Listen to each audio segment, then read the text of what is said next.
ఆ, ఈ రాత్రి కొన్ని నిమిషాలు దేవుని గ్రంథంలో నుంచి దేవుని మాటలు మనం జ్ఞాపకం చేసుకుందాం. మన వాక్య ధ్యానం కొరకై ద్వితీయోపదేశకాండం 8వ అధ్యాయం 14వ వచనం చదువుతాను. 8వ అధ్యాయం 14వ వచనం, లేదంటే దానికంటే ముందు 6వ అధ్యాయం 12వ వచనం చూడండి. 12వ వచనం, దాసుల గృహమైన ఐగుప్తు దేశములో నుండి నిన్ను రప్పించిన యెహోవాను మరవకుండా నీవు జాగ్రత్త పడుము. తర్వాత 8వ అధ్యాయం 14వ వచనం, నీ మనస్సు మదించి దాసుల గృహమైన ఐగుప్తు దేశములో నుండి నిన్ను రప్పించిన నీ దేవుడైన యెహోవాను మరచెదవేమో. దేవుడు ఈ వాక్య భాగాన్ని మన కొరకై ఆశీర్వదించునుగాక. ఆమేన్. ప్రభునందు ప్రియులరా, ఈ రాత్రి దైవ గ్రంథంలో నుంచి మన వాక్య ధ్యానం కొరకై ద్వితీయోపదేశకాండం 6వ అధ్యాయం 12వ వచనం, ఆ తర్వాత 8వ అధ్యాయం 14వ వచనం చదువుకున్నాం. ఈ చదువుకున్నటువంటి 2 వచనాలు దాదాపుగా ఒకే రకంగా ఒకే విధంగా ఉన్నాయి. నీ దేవుడైన యెహోవాను, లేకుంటే దాసుల గృహమైన ఐగుప్తు దేశంలో నుండి నిన్ను రప్పించిన యెహోవాను మరవకుండా నీవు జాగ్రత్త పడుము అని వ్రాయబడింది 6వ అధ్యాయం 12వ వచనంలో. 8:14లో నిన్ను రప్పించిన నీ దేవుడైన యెహోవాను మారుస్తావేమో అని వ్రాయబడింది. ఈ రాత్రి నేను జ్ఞాపకం చేయాలనుకుంటున్న సందేశం ఏంటి అంటే, దైవ గ్రంథంలో ద్వితీయోపదేశకాండంలో జాగ్రత్తగా ఉండు అని హెచ్చరిక చేయబడిన మాట ఇది. ఇంకా చాలా మాటలు ఉన్నాయి జాగ్రత్త. ద్వితీయోపదేశకాండంలో మీరు కావాలంటే ఇళ్ళకు వెళ్ళిన తర్వాత చదవండి. జాగ్రత్త పడుము లేదా జాగ్రత్తగా ఉండుము అనే మాట కొంచెం ఎక్కువసార్లు ద్వితీయోపదేశకాండంలో వ్రాయబడింది. ఇప్పుడు మనం చదువుకున్నటువంటి ఈ మాటలో నిన్ను రప్పించిన లేదా నిన్ను విమోచించిన నీ దేవుడైన యెహోవాను మరిచిపోతావేమో, జాగ్రత్త అని హెచ్చరిక చేయబడింది. ఈ రాత్రి మనం గుర్తుంచుకోవలసిన సంగతి ఏంటంటే, దేవుణ్ణి మరిచిపోయే స్థితిలో నేటి దినాల్లో మానవులు ఉన్నారు. ఏంటి సంగతి అని ఆలోచన చేస్తే, దేవునితో మనకేం పని? మనకు అన్ని విధాల సౌఖ్యతతో కూడిన జీవితాన్ని జీవిస్తున్నాం. దేవుడు మనకు అక్కర్లేదు అన్నట్టుగా ఉంది పరిస్థితులు. మనం ఒకసారి బయట గమనిస్తే, దేవుడు తన ప్రజలకు ఇచ్చిన హెచ్చరిక ఏంటి అంటే, నిన్ను విమోచించిన నీ దేవుడైన యెహోవాను మరచిపోతావేమో, జాగ్రత్త అన్నాడు. ఇది ఇశ్రాయేలీయులకు పరమందున్న దేవుడిచ్చిన హెచ్చరిక. కానీ ఈ జాగ్రత్తను వినిన తర్వాత కూడా, మర్చిపోతావేమో జాగ్రత్త అనే హెచ్చరిక విన్న తర్వాత కూడా ఇశ్రాయేలీలు జాగ్రత్త పడలేదు. ఏం చేసినారని చెప్తుంది వాక్యం?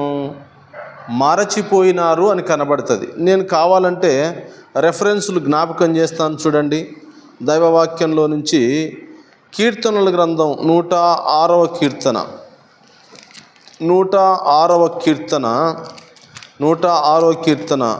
13వ చరణంలో ఈ రీతిగా వ్రాయబడింది. నేను చదువుతాను చూడండి. 13వ చరణం, అయినను వారు ఆయన కార్యములను వెంటనే మరచిపోయిరి అని రాయబడింది.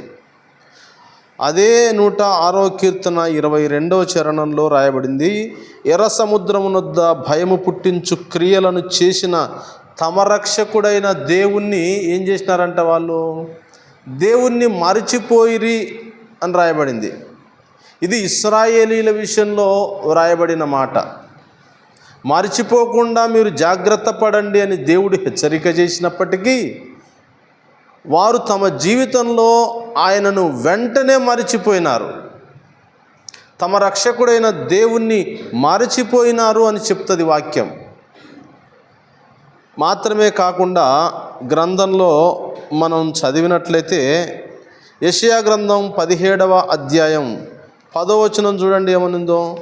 యెషయా గ్రంథం 17వ అధ్యాయం, యెషయా గ్రంథంలో కూడా మనం ఆ విధమైన మాటనే చూస్తాం. 17వ అధ్యాయం, యెషయా గ్రంథం 17వ అధ్యాయం 10వ వచనం చూడండి. నేను చదువుతాను చూడండి. 10వ వచనం. ఏలైనగా నీవు నీ రక్షణకర్తయగు దేవుణ్ణి మరచిపోతివి అని రాయబడింది. నీవు నీ రక్షణకర్త అయిన దేవుణ్ణి మరచిపోయినావు. ఈ రాత్రి మనం కూడా దేవుణ్ణి మరచిపోతున్నామేమో ఆలోచించాల్సిన విషయం ఇది. ఇర్మియా గ్రంథంలో దేవుడు తెలియజేసినటువంటి మాట ఒకటి ఉంది. ఇర్మియా గ్రంథం 2వ అధ్యాయం 32వ వచనం నేను చదువుతున్నాను చూడండి. ఇర్మియా గ్రంథం 2:32. కన్యక తన ఆభరణములను మరచున, పెండ్లి కుమారి తన వడ్డానమును మరచున, నా ప్రజలు లెక్కలేని దినములు నన్ను మరిచిపోయినారు. కన్యక ఆభరణాలు మర్చిపోదు, పెండ్లి కుమార్తె వడ్డానాన్ని మర్చిపోతుందా? కానీ నా ప్రజలు లెక్కలేనన్ని దినాలు నన్ను మరచిపోయినారు అని దేవుడు తన గ్రంథంలో వ్రాయించినాడు. అదే ఇర్మియా గ్రంథం 13వ అధ్యాయం 25వ వచనంలో ఈ విధంగా వ్రాయబడింది. నీవు అబద్ధమును నమ్ముకొనుచు నన్ను మరచిపోతివి. నీవు అబద్ధాన్ని నమ్ముకొని నన్ను మరచిపోయినావు. ఇది దేవుడు చెప్పిన మాట. ప్రియులారా, ఈ రాత్రి దైవ సన్నిధికి వచ్చినటువంటి మనం మన జీవితాలను గురించి పరీక్ష చేసుకుందాం. మనం దేవుణ్ణి మరిచిపోతున్నామేమో, దేవుణ్ణి మరిచిపోయిన స్థితిలో ఉన్నామేమో సరిచేసుకోవడం అవసరం. అయితే వాక్యంలో 103వ కీర్తనలో భక్తుడైన దావీదు తన ప్రాణంతో ఏమన్నాడు? నా ప్రాణమా యెహోవాను సన్నుతించుము, నా అంతరంగంలో ఉన్న సమస్తమా ఆయన పరిశుద్ధ నామమును సన్నుతించుము. నా ప్రాణమా యెహోవాను సన్నుతించుము. ఆయన చేసిన ఉపకారాల్లో దేనిని కూడా ఏం చేయొద్దని చెప్పినాడు? నా ప్రాణమా ఆయన చేసిన ఉపకారాల్లో దేన్ని మరిచిపోవద్దన్నాడు. నిజమే, భక్తుడు దేవుడు తన ఎడల చేసిన ఉపకారాలు ఏది మరిచిపోలేదు. మరిచిపోక సమూయేలు 2వ గ్రంథం 7వ అధ్యాయం 18వ వచనంలో చదువుతాం. రాజైన దావీదు యెహోవా సన్నిధిలో కూర్చుండి, లోపల ప్రవేశించి యెహోవా సన్నిధిలో కూర్చుండి ఈలాగున మనవి చేసెను, నా ప్రభువా యెహోవా, నీవు నన్ను ఇంతగా హెచ్చించటానికి నేనెంతటి వాణ్ణి, నా కుటుంబం ఏ పాటిది అని దేవుడు తన ఎడల చేసిన మేలులన్నిటినీ ఉపకారాలన్నిటిని తలపోసుకొని భక్తుడు దేవుణ్ణి స్తుతించినాడు, దేవుణ్ణి కొనియాడినాడు. ఈ రాత్రి దైవ సన్నిధికి వచ్చినటువంటి మనం గుర్తుంచుకుందాం. ఇశ్రాయేలీలు తమ ఎడల దేవుడు చూపిన కృపలు మరిచిపోయినారు. అరణ్య ప్రయాణంలో వారిని కాపాడిన విధానాన్ని మరిచిపోయినారు. ఆశ్చర్యంగా వారిని పోషించిన విధానాన్ని మరిచిపోయినారు. వారి ఎడల దేవుడు చూపిన దయను మరిచిపోయినారు. అద్భుతాలు ఆశ్చర్యాలు జరిగించిన తమ రక్షకుడైన దేవుణ్ణి వారు మరిచిపోయినారని చెప్తుంది వాక్యం.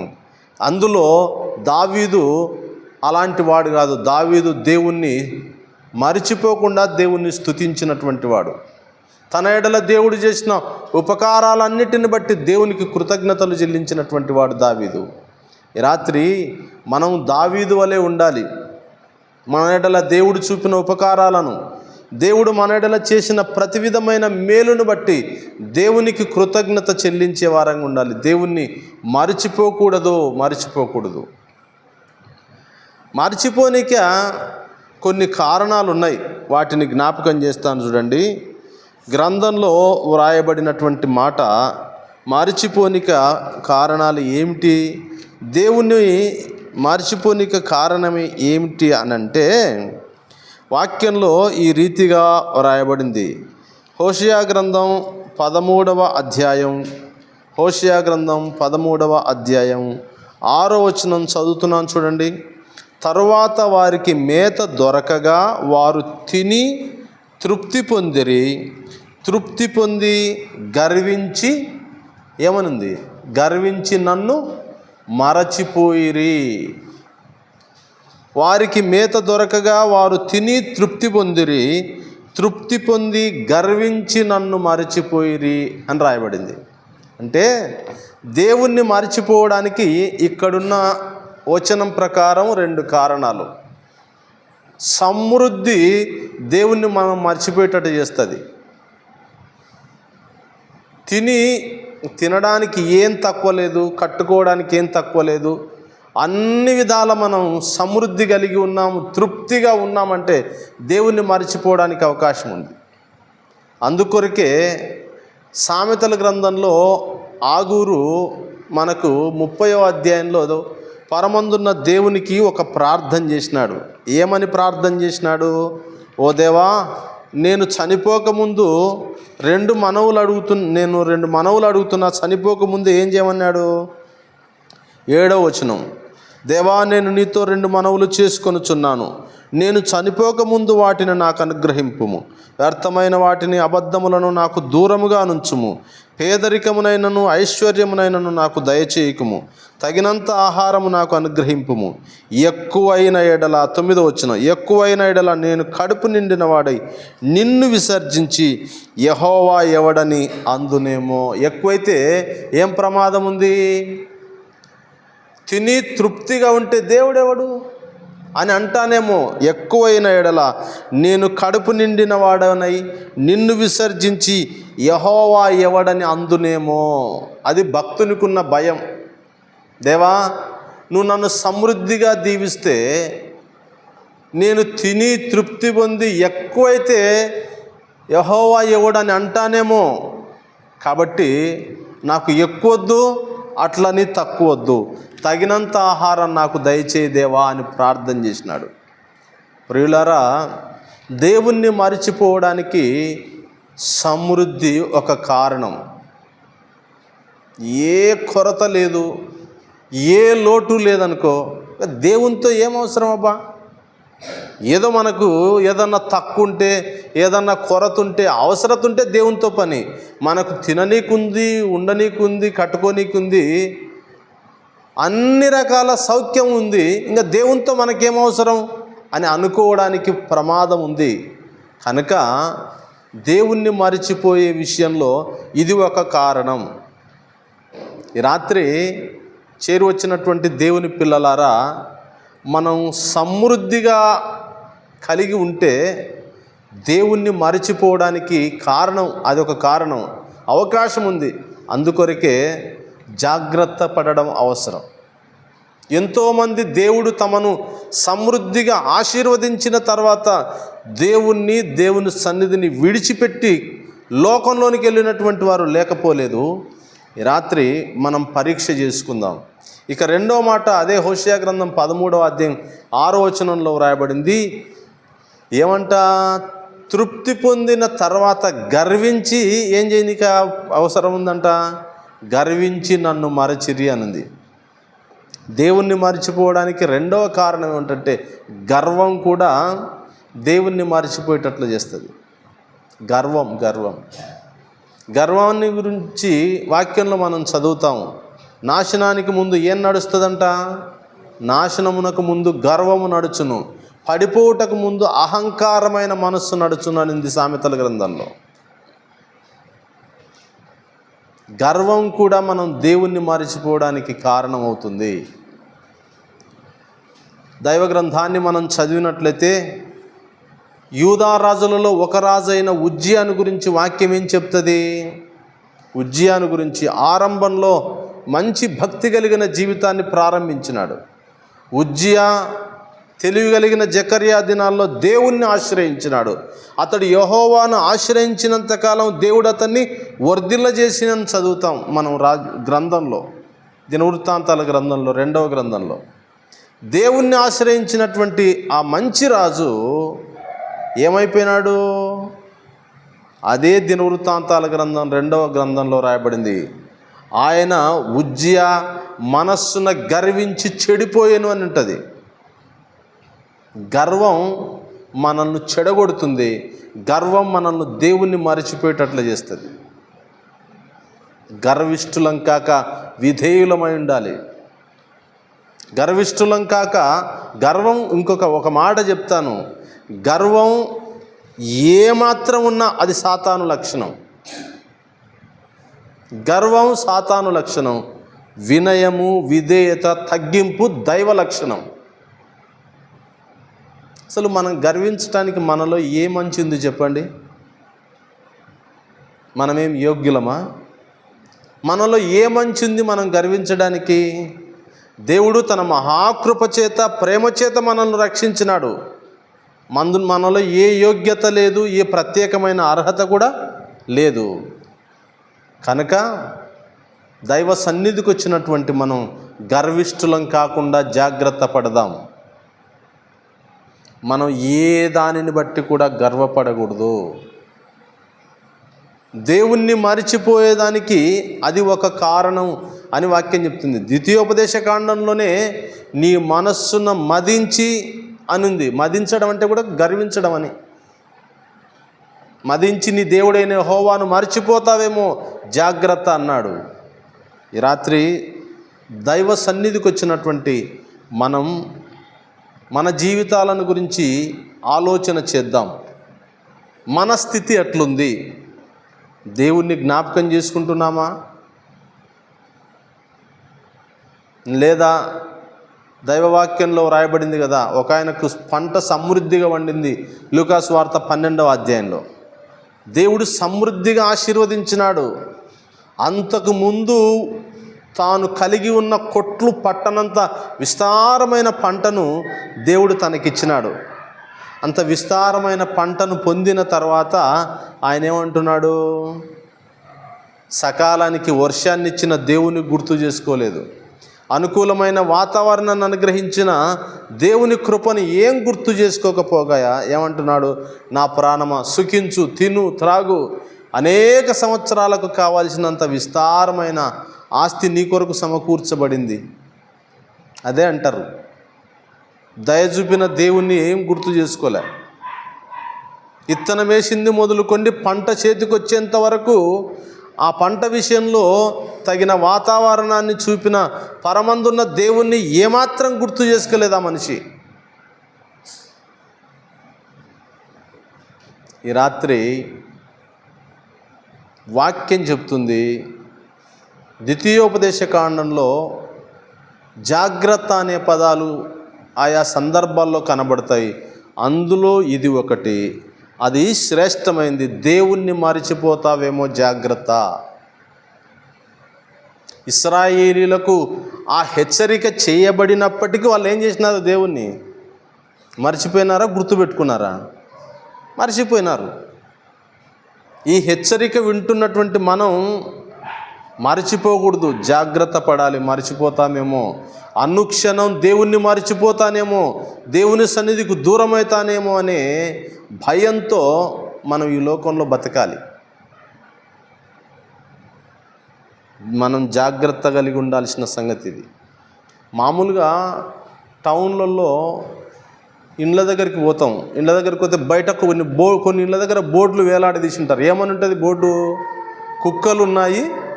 కుక్కలు ఉన్నాయి జాగ్రత్త. అంటే అది ఒక హెచ్చరిక. ఉంటే ఉండనుపా, నన్నేం చేస్తాయి? లోపలికి పోతే గేటు తెరుచుకొని ఏం చేస్తాయి? అవి మనల్ని చేయాల్సిన పని చేస్తాయి. దాన్ని చూసి మనం ఆ బోర్డు చూసి మనం ఏం చేస్తాం? ఆగుతాం, ఆగి పిలుస్తాం వాళ్ళను. ఇప్పుడు కరెంటు డీపులకు కూడా ఏం రాసింటారు?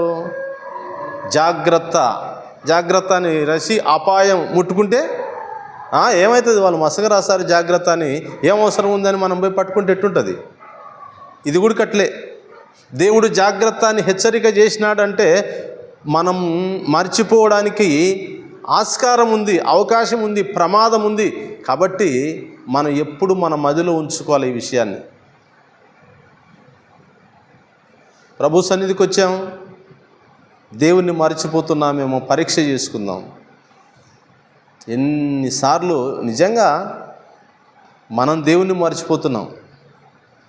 కానీ దయామయుడైన దేవుడు, కరుణా సంపన్నుడైన దేవుడు మనల్ని మాత్రం ఏం చేయడంలే, ఏం చేయడం లేదండి. ఆయన మమ్మల్ని వాక్యంలో కీర్తనల గ్రంథంలో మనం చదువుతాం. ఆయన మమ్మల్ని ఏం చేయలేదంట, ఆయన మమ్మల్ని మరచిపోలేదు అని ఉంటుంది కీర్తనల గ్రంథంలో. మనం ఎన్నోసార్లు దేవుణ్ణి మర్చిపోయినాం, మరచిపోతున్నాం కూడా. మనం మర్చిపోయినా దయగలిగిన దేవుడు, మన ఎడల జాలి కలిగిన దేవుడు, మనల్ని ప్రేమిస్తున్న దేవుడు మనల్ని మర్చిపోలేదు. దేవుడే మనల్ని మర్చిపోతే మన మనుగడ ఉండదు, ఇంకా భూమి మీద ఉంటుందా? దేవుడు జ్ఞాపకం చేసుకున్నాడు కనుక, దేవుడు మనల్ని మర్చిపోలేదు కనుక ఈరోజు కూడా బతికున్నాం. ఈరోజు బతికున్నామంటే దేవుడు మనల్ని మర్చిపోలేదని.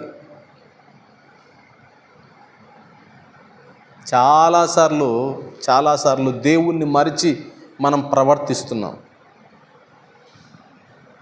దేవుణ్ణి మరిచి మనం జీవిస్తున్నాం, నడుచుకుంటున్నాం. మన ప్రవర్తన అట్లా కనబడుతుంది. వాక్యం సెలవిస్తుంది, దాసుల గృహమైన ఐగుప్తు దేశంలో నుండి నిన్ను రప్పించిన నీ దేవుడైన యెహోవాను మరిచిపోతావేమో జాగ్రత్త అని. ఇది మన జీవితాలకు మనం అన్వయించుకుందాం. ఈ మాటను మన జీవితాలకు మనం అన్వయించుకుందాం. మనం మరిచిపోతున్నామేమో జాగ్రత్త పడదాం. ఒకవేళ ఇంతకాలం దేవుణ్ణి మరిచి జీవించినామేమో, ఇప్పటి నుండైనా దేవుడు మన ఎడల చూపుతున్న ఉపకారాలను బట్టి ఆయన కృపను ఎల్లప్పుడూ తలపోసుకుంటూ మనం మరవకుండా ఎప్పుడు ఆయనను మనం మదిలో ఉంచుకోవాలి. దేవుణ్ణి మరిచిపోయే వారంగా ఉండకూడదు. కానీ ఇశ్రాయేలీయులు చాలాసార్లు దేవుణ్ణి మరిచిపోయినారు. అయినప్పటికీ దయామయుడైన దేవుడు వారిని మరిచిపోలేదు కనుక ఈ నేటికి వాళ్ళు భూమి మీద ఉన్నారు. కారణం ఏంటి? దేవుడు వాళ్ళను మరిచిపోలేదు. మనం మరిచిపోయినా ఆ దేవుడు మనల్ని మరవడం లేదు.